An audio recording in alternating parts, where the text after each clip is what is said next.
महंगाई डाइन खाते जाए 2010 में फिल्म आई पीपली लाइफ, जिसका गाना था ये। और सीधे तौर पर हम क्या देख रहे थे कि 2014 से पहले इसी गाने का खूब इस्तेमाल स्मृति ईरानी करती थी। सड़कों पर उतरना, खैर चीखने चिल्लाने की आदत तो स्मृति ईरानी की बहुत पुरानी है। स्मृति ईरानी जब तक चीख चिल्ला नहीं लेती तब तक उनका जो खाना है वो पचता नहीं है। अभी भी हम देख रहे थे कि स्मृति ईरानी ने 2014 से पहले हाई महंगाई, हाई पेट्रोल डीजल, हाई बेरोजगारी, हाई रोजगार खूब प्रदर्शन किया था। उसका इनाम मोदी सरकार ने दिया, स्मृति ईरानी को जगह मिले। अभी हाल ही में हमने घटना देखा कि इस तरह से स्मृति ईरानी ने दोबारा चीखना चिल्लाना शुरू कर दिया, जनता के लिए नहीं, अपनी बेटी के लिए।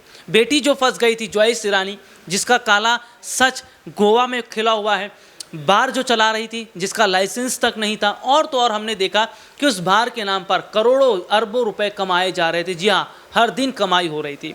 उस पर चीखना चिल्लाना शुरू कर दिया, लेकिन फिर शांत हुई और फिर चीखने चिल्लाने लगी। अब चीख चिल्ला क्यों रही है और कैसे देश का माहौल मोदी सरकार ने एक झटके में बदल दिया। जी हाँ, चीखना चिल्लाना शुरू हो गया है विपक्षी पार्टियों पर, अधीर रंजन चौधरी पर।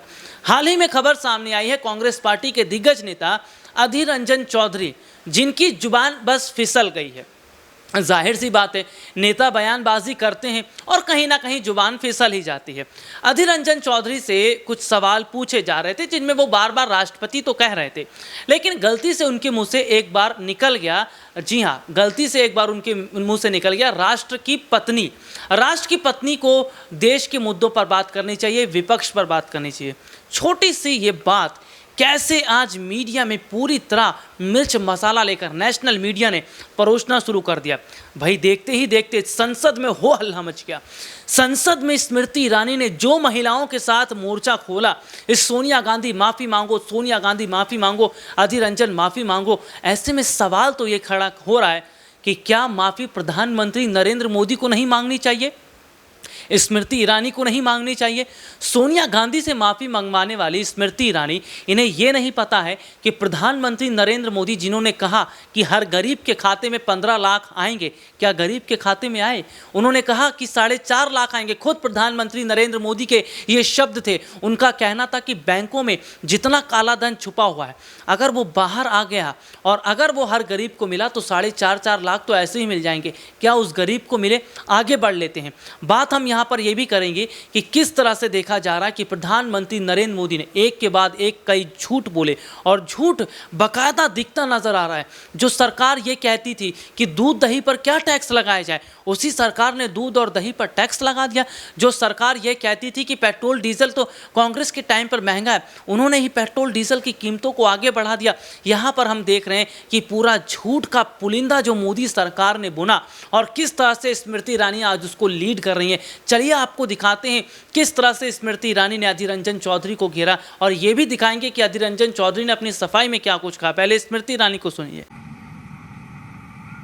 श्रीमती द्रौपदी मुर्मू जी का जब से राष्ट्रपति पद के उम्मीदवार के रूप में घोषणा हुई, तब से लेकर श्रीमती द्रौपदी मुर्मू कांग्रेस पार्टी की घृणा, कांग्रेस पार्टी के उपहास का केंद्र बनी। उम्मीदवार के रूप में कांग्रेस पार्टी ने द्रौपदी मुर्मू जी को कठपुतली कहा, अशुभ और अमंगल का प्रतीक कहा, और एक ऐतिहासिक चुनाव जीतने के बाद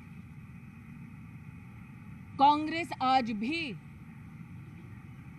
इस बात को स्वीकार नहीं कर पा रही कि एक आदिवासी गरीब महिला देश के सर्वोच्च संवैधानिक पद को सुशोभित कर रही हैं। सोनिया गांधी जी द्वारा नियुक्त नेता सदन अधीर जी ने द्रौपदी मुर्मू जी को राष्ट्र की पत्नी के रूप में संबोधित किया, ये जानते हुए कि ये संबोधन भारत के हर मूल्य, हर संस्कार के विरुद्ध है। ये जानते हुए कि ये संबोधन उस सर्वोच्च संवैधानिक पद की गरिमा को अटैक करता है, तब भी कांग्रेस के इस पुरुष नेता ने ये घृणित कार्य किया। ये दुनिया और देश जानती है कि कांग्रेस पार्टी आदिवासी विरोधी है। ये देश जानता है कि कांग्रेस पार्टी गरीब विरोधी है। ये देश जानता है कि कांग्रेस पार्टी महिला विरोधी है। लेकिन कांग्रेस का इस हद तक गिर जाना कि देश के सर्वोच्च संवैधानिक पद पर आसीन एक आदिवासी महिला, गरीब परिवार की महिला का इस प्रकार से अनादर करना, उनकी गरिमा पर प्रहार करना, कांग्रेस ने महिला का इस प्रकार से अनादर करना, उनकी गरिमा पर प्रहार करना, कांग्रेस ने सोनिया जी की अध्यक्षता में ये संस्कार विहीन, मूल्य विहीन और संविधान को चोट पहुंचाने वाला काम किया है। संसद में और सड़क पर कांग्रेस पार्टी और उनके नेताओं को राष्ट्र के प्रथम नागरिक, देश की राष्ट्रपति द्रौपदी मुर्मू जी और देश से माफी मांगनी चाहिए। Ever since the name of Srimati Draupadi Murmu has been announced as the candidate for the presidency of India, she has been targeted maliciously by the Congress party. Congressmen have called her a puppet as a candidate. Congressmen have called her a symbol of evil. The attacks do not seem to stop against Draupadi Murmu ji, even after she has now been elected to the highest constitutional office of the country. A tribal lady from a poor family who created history in our country is continuously demeaned by the Congress party. Sonia Gandhi appointed the leader of the Congress party in the Lok Sabha, a man who calls Srimati Draupadi Murmu Rashtrapatni. The congressman knew that this way to address the President of India is demeaning. The congressman knew that this way to address the President of India not only demeans her constitutional post, but also the rich tribal legacy she represents in our country. The congressman knew that to demean the President in such a fashion is to demean the potential of women in our country. To demean the President of India, the congressman.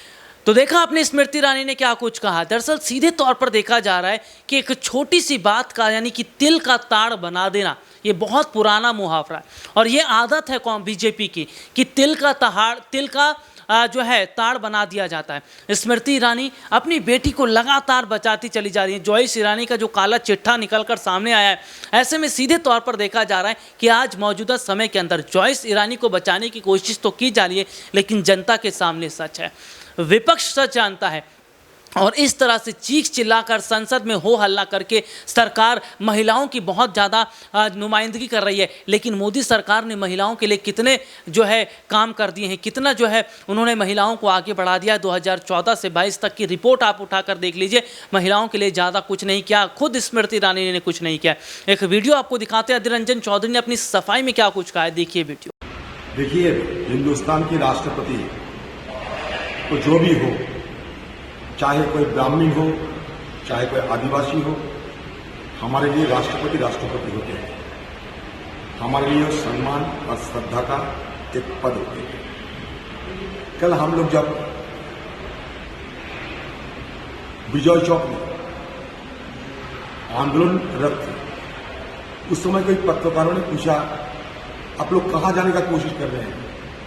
मैंने उनको तुरंत कहा कि राष्ट्रपति जी की घर हम जाना चाहते हैं, राष्ट्रपति से मिलना चाहते हैं। अचानक एक बार राष्ट्रपति निकल चुके, क्योंकि पिछले कई दिनों से ये राष्ट्रपति के मुद्दे पे इधर उधर कई जगह पे कई सारी चर्चा हो चुके हैं। इसलिए अचानक एक बार ही ये लफ्ज निकली, सिर्फ एक बार तो एक बार, क्योंकि कल मैं खुद अपना पार्टी की तरफ से प्रेस मीट भी किए हैं उस विजय चौक में। आप देख सकते हैं कि पार्टी की तरफ से जब मुझे कहने का आदेश दिए थे हमारे नेता खारगे साहब, मैंने क्या कहा सब देखे। लेकिन उसी समय वो पत्रकार ने मेरे को कहा कि क्या राष्ट्रपति, मैंने कहा देखिए अब इसमें हो सकता है चुप में निकल गया, आप इसको ना दिखाए तो बेहतर होगा, दिखा दिया। और इसके लिए बवाल मचा रहे हैं।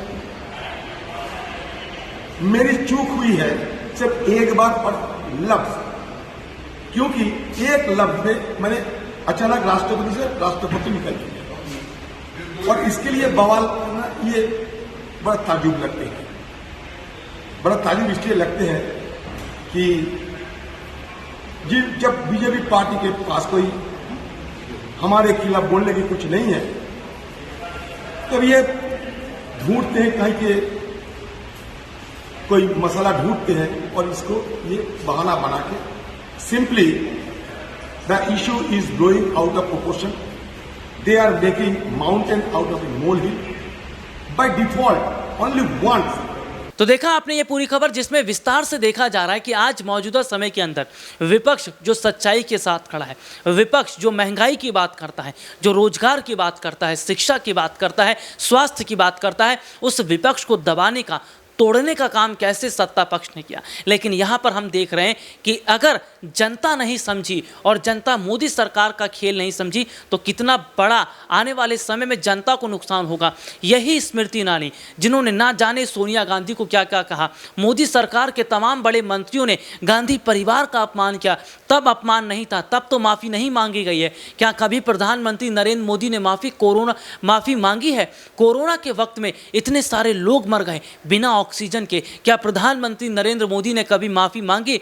इतने सारे लोग बैंकों के बाहर जब नोटबंदी हुई थी, कितने लोग मर गए, ठंड का वो टाइम था, क्या माफ़ी मांगी? नहीं मांगी। ऐसे में आज हम देख रहे हैं कि विपक्ष को बदनाम करने की साजिश रची जा रही है। और स्मृति ईरानी तो आज जैसा भूल ही गई हैं कि उन्हें लग ही नहीं रहा है कि महंगाई है, उन्हें लग ही नहीं रहा है बेरोजगारी है, शिक्षा स्वास्थ्य जैसी नीति की कमी है। भाई उन्हें लगे भी क्यों ना, क्योंकि जोयस ईरानी जो उनकी बेटी हैं, भाई हर महीने अरबों अरबों करोड़ों करोड़ रुपए छापी जा रही हैं, और जाहिर सी बात है मंत्री पद में बैठ के इनकी तो सैलरी बनी हुई है, तो इन्हें कहाँ से जनता का दुख दर्द समझ में आएगा। लेकिन जनता को खुद खड़ा होना पड़ेगा और विपक्ष का सपोर्ट और समर्थन करना पड़ेगा, तब जाकर देश में बदलाव होगा। नहीं तो सरकार एक तरफा काम करके राजतंत्र की व्यवस्था ला देगी।